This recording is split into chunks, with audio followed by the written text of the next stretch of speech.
It's time to open up your eyes. Open your eyes will make you wealthy and wise. You can watch it from.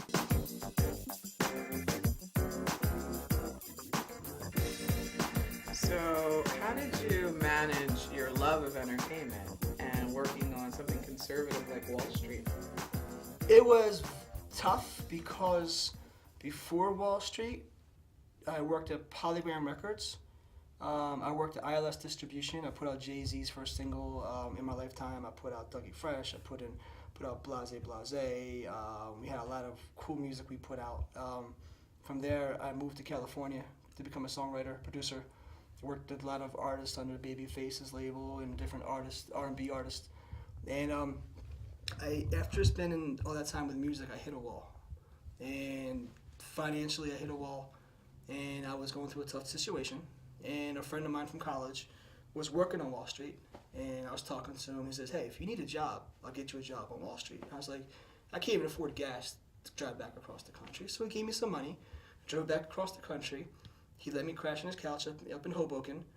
And I started from the bottom. And the coolest thing was, I got hired from the bottom position in the firm, but in the top department. But within 2 weeks, the market crashed and 2 people quit.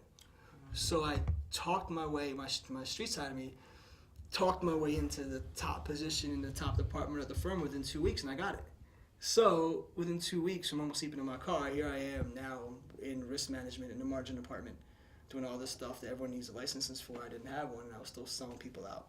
A lot of it wasn't legal that was going on in my first financial job, but they're closed down anyway. But anyway, so I swore off music. I was like, this is it. You know, I'm making money. I got a good job. I got a place to stay.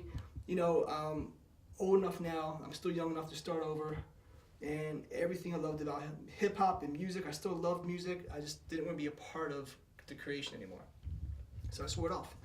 And that was when I haven't seen my boss on Polygram at like 5 years at that point. We lost contact because he went to Sony Red, and that's when I left to the West Coast. And I just happened to be walking by South Street Seaport with my suit and tie, going to Sequoia's, which was a Latin club with my boys, you know, my Wall Street crew. And you walk down, and there was the Beatnuts, and they were jamming. And I was like, I love the Beatnuts. I was so excited. And I look over, and there was Mitch, who was my old boss, and he's the one that put the show together. And that made me want to yank my tie off and say, I'm getting back in this game, but I'm going to do it differently. And that's when I came up with WhoMag, which was more geared to multimedia opposed to writing and producing. So it was a different lane I took for music. Thanks for joining us on America's Enterprise. I'm your host, Erica Collins, and we've had a lovely time here with Rob Schwartz of IFameTV.com and WhoMagTV.com. Join us next time for another business enterprise. It's time to open up your eyes. Open your eyes will make you wealthy and wise. You can watch your profits rise with the business.